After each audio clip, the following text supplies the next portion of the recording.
In this video, we'll get to know one of America's leading investors, Cathy Wood, and discover how she's shaping the financial world as the founder of ARK Invest. Get ready to be inspired by Cathy Wood's remarkable background, financial strategies, and her passion for innovation. As Cathy Wood says, we are expecting a hard landing.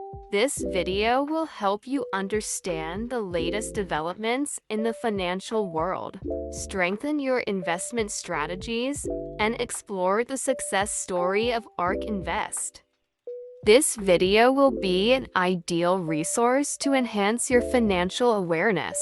There's no agreement on the budget, and just like with the debt ceiling, this is going to work out. We're moving into an election year, and no one wants to be seen as disrupting the government and bringing that kind of attention during an election year. So there'll be a lot of saber rattling, but we'll probably land at something in and around September 30th.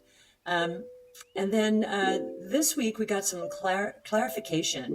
The IRA, the so-called Inflation Reduction Act, which we do not believe that's the reason inflation is going down, but nonetheless, we knew that that this administration was going to target drug prices, and we got the 10 drugs. They're associated with large pharma companies, and it was interesting that the stocks actually went up because most of these drugs, if not all of them, are scheduled to go off patent in the not too distant future, and so their prices were going to come down anyway. So while the administration said that the price declines would be somewhere between 20 and 60% for these drugs, and a lot of them are for the highest spending categories that Medicare is trying to control, heart disease especially. Most of the prices, when they go generic, will drop by 80%. That's what usually happens. Now, there will be more drug price cuts, but they're not going to happen until well after the election. So we don't have to worry about it right now. And if the administration were to change, there may be new legislation countering this legislation. One of the things we are focused on, though, in terms of fiscal policy, is if we're right that the economy is going to have a harder landing than most economists and strategists expect, what will this administration do to counteract the bad news during an election year? And I think the bond market is already a bit on the warpath when it comes to fiscal spending. The words "out of control" seem to be interesting from Jackson Hole. So the Jackson Hole summit is where the monetary authorities get together, and the most interesting word I heard out of it was Powell's use of the word restrictive. And saying that the real interest rate was well above the neutral rate, and that defines restrictive. So half of the solution is understanding the problem. If the economy weakens as much as we think it's going to, the Fed is now getting into the mindset with the use of that word, and we might see a pivot faster than might ordinarily be the case. After all, M2 is down roughly 4%. It has been down on a year-over-year basis for 8 months, and it actually peaked 1 year ago. And as we've said many times, this has not happened since the 1930s. The yield curve is still inverted, roughly 70 basis points, and that's a harbinger of slower than expected or lower than expected inflation, or both. And we think both will be the answer there. And the yield curve has been inverted for a year now. Now, many people are probably sick and tired of this talk about any landing. You know, they're hearing soft landing, hard landing, and most are thinking it's soft landing now. We are thinking harder landing, but how hard? It's certainly not going to be anything like 08, 09. Why? Because we've been in a rolling recession for about a year. As you'll recall, in the first half of 2022, GDP was negative for 2 consecutive quarters. Technically, that's the definition of a recession, but we don't know when the NBER, the National Bureau of Economic Research, is how they're going to characterize this. We won't know for 1 to 3 years, I think, after the fact. But we know that that housing is back down to COVID lows. And we know that autos are still in a very soft spot in the 15 to 16 million unit range. 17 and a half has been normal, 13 in a recession. So it could go down a little bit more. Inventories, we're hearing in this earnings season, big declines in inventories, especially at retail. In some cases, double-digit inventory declines, so 15%. So that's going to hit in the third quarter. Most retailers report through July. So that's interesting. Now, those are some of the most cyclical indicators or cyclical sectors when it comes to economic activity. Capital spending is starting to weaken now as well. But if we have the most cyclical sectors already having experienced some kind of recessionary condition, this landing is not going to be deep. What is it going to depend on? It's really going to depend on the consumer. And in turn, that will probably depend on the unemployment rate. And we'll get to that in a moment. We did get the employment report today. But if the unemployment rate goes up, then consumer spending, we think, given the very low saving rate, 3.5% now, was before COVID around 8%. So it's down to 3.5% now. And the end of the moratorium for student loan payments, which is in September. That could be a double whammy. So consumption is what's going to determine the kind of recession we're in. And I do believe the consumer is on strike also against price increases. We saw and heard a number of companies in earnings season saying, yep, we probably went too far. Even Domino's said it. We probably went too far. We need to readjust pricing. So many people do not believe we will see deflation in the CPI. We do. Now, I don't know exactly when it will happen, but we're hearing a lot of companies saying, yep, we went too far. The consumer staples companies were increasing prices 8 to 10 to 12% as they were trying to keep their margins in place as units declined. But I think that is turning into a vicious cycle, and they too will have to cut prices to bring consumers back from the more generic brands. So we think there's a harder landing. It's not possible to get a very severe recession given how depressed some of the most cyclical sectors are. But the consumer will take us there. And the Fed will, at that time, we believe, pivot. That could be what changes during the election year. The Fed has been very tight. It was very tight during a midterm election year, and therefore maybe it's been preparing for an election year. This makes the Fed sound like a political organization. It is not, but we do think it was so tight for so long, and shockingly so in terms of the 22-fold increase in short-term interest rates, that it has room to unwind the interest rates pretty quickly as well. Okay, on to the economy. So we did get the employment report today. The non-farm payroll employment was a little better than expected at face value or at first glance, 187,000. But when you include report today, the non-farm payroll employment was a little better than expected at face value or at first glance, 187,000. But when you include the revisions, down 110,000 in the last 2 months, that netted out at 77,000. That's quite weak, actually.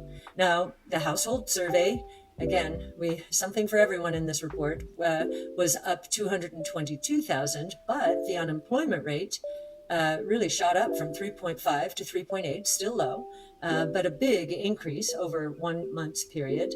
And so that was somewhat surprising. The participation rate continued to move up, 62.8%. And many commentators thought that was a bullish signal. And it is, more and more people participating. But if we're right, this also could be a signal that the consumer is tapped out and needs to either get a second job, or another person in the household needs to get a job. So that could be partly what's going on right now, and we suspect that is.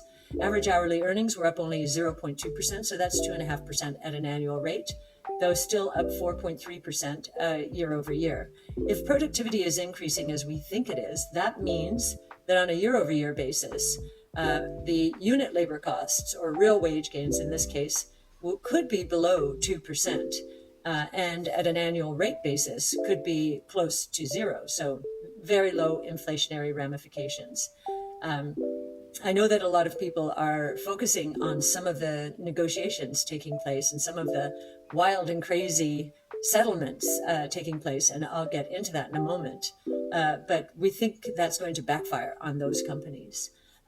Hours worked, the average work week was up 0.1 hours, and so that kind of takes the edge off of a very weak employment growth number. Temporary help continues to go down, though. Those jobs are going down, and so it's all coming into place. It's taken longer, certainly, than a lot of us expected, but it is all working out, I think, the way we have expected. Speaking of earnings reports, it is shocking to see, first of all, on a year-over-year basis, earnings are down, but the top-line growth of many companies is well below the 6 to 7% nominal GDP number. In fact, we're seeing negative top-line numbers out of a lot of the retailers. On a year-over-year basis, their sales are down. So again, probably an indication of how the consumer is feeling. What is helping to make sense about all these contradictions is an identity I mentioned in the last In the Know, and that is GDP growth versus GDI growth. GDP is gross domestic product, so consumption, investment, government spending, and trade, or net exports, and then inventory changes.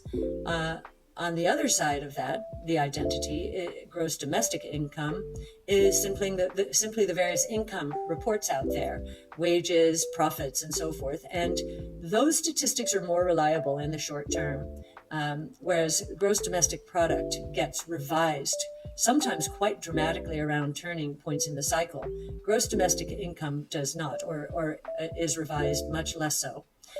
So what we've just learned with the release of the GDI is that the gap between real GDP growth on a year-over-year basis and real GDI growth on a year-over-year basis has never been this wide.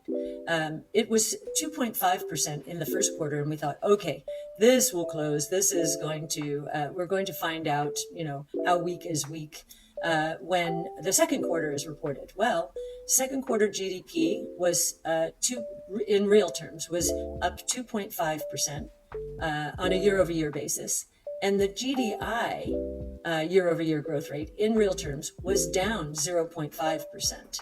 So the gap widened to 3 percentage points.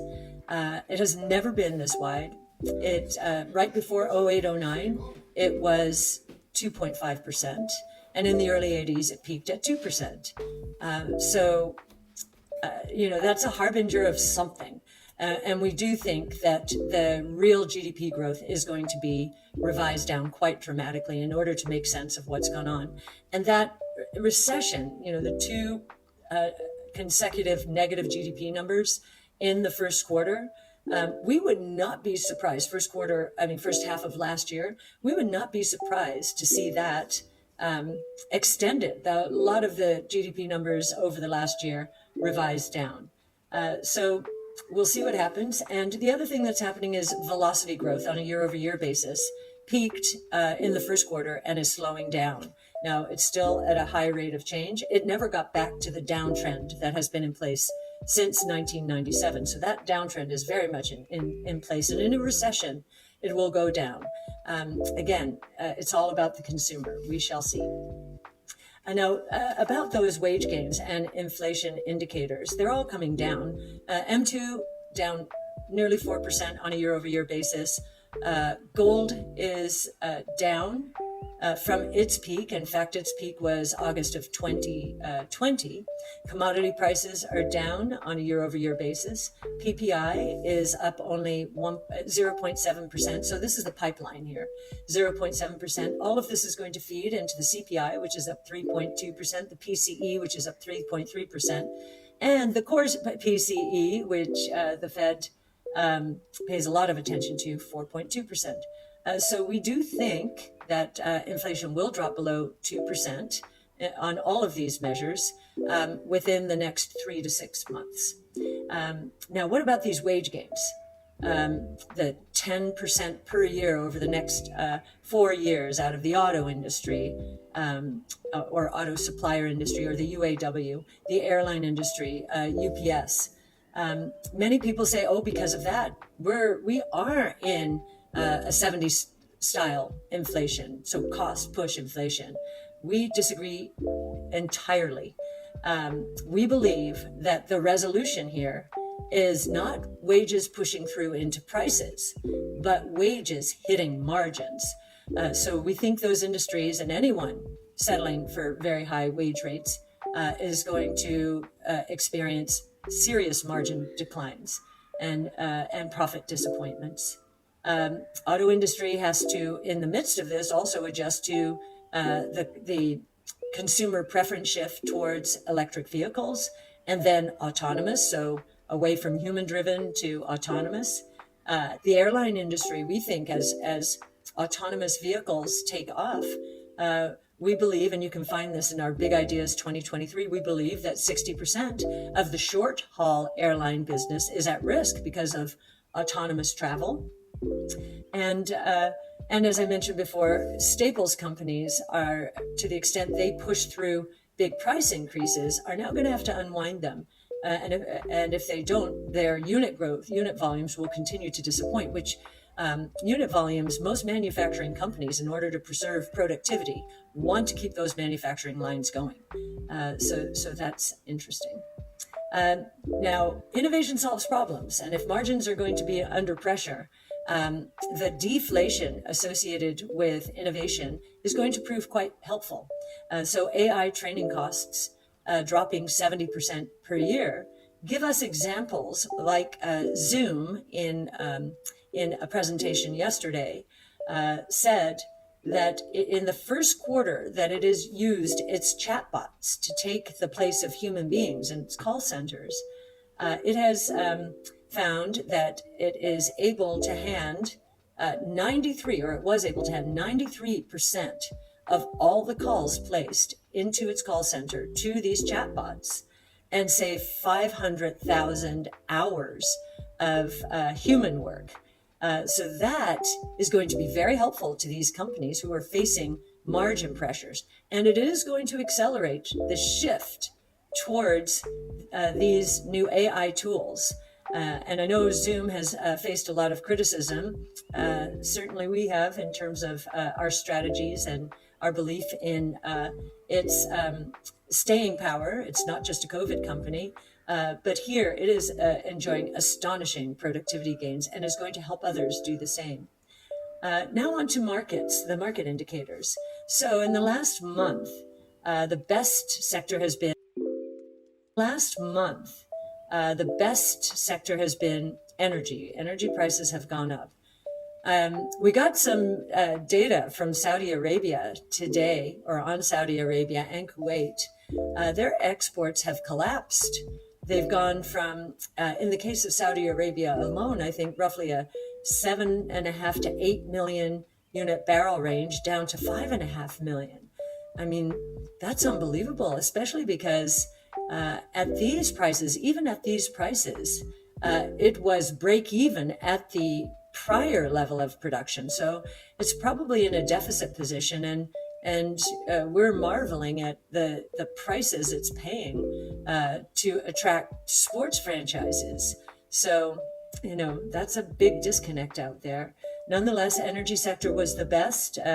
And, if Saudi Arabia is going to normalize its production schedules, which it will have to pay for all these sports franchises, we believe that energy prices will come down, especially as electric and autonomous make their way into the system. Healthcare and communication services were the next best. And while energy was up, healthcare and communication services were down. On the other side of the ledger, interest rate sensitive stocks and categories were hit hardest, utilities and real estate, because the 10-year treasury yield, because interest rates went up. The other category that was down, and this is surprising when the market is in a weak spot, consumer staples tend to outperform. They did not this time. And I think it is because of what I've mentioned about their pricing power, at least the power they thought they had, really diminishing quite significantly. In the beginning, the market is beginning to understand that. Fixed income, as I mentioned, interest rates went up, hurt those interest rate sectors, but it was a really important test. We really didn't make it past the peaks from October of 2022. Now, what is the similarity between now and then? Back then, the Chinese yuan was depreciating at a rate that the Chinese government did not like. And so it started selling our bonds. And its reserves have actually been going down. Its dollar reserves are down from a peak of 1.2 trillion to 834 billion now. And the reserves are dropping 10 to 20 billion a month.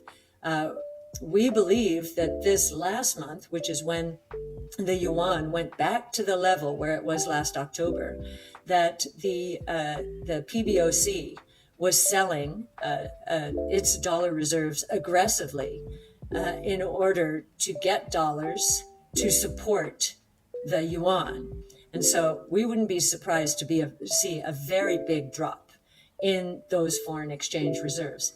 So, and Japan is doing the same thing. It did not like the level to which the yen had depreciated, 145 to the dollar. And so it too has been selling.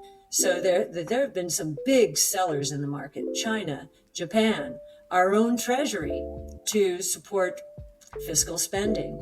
And yet it was not able to crack that 435 level from last October.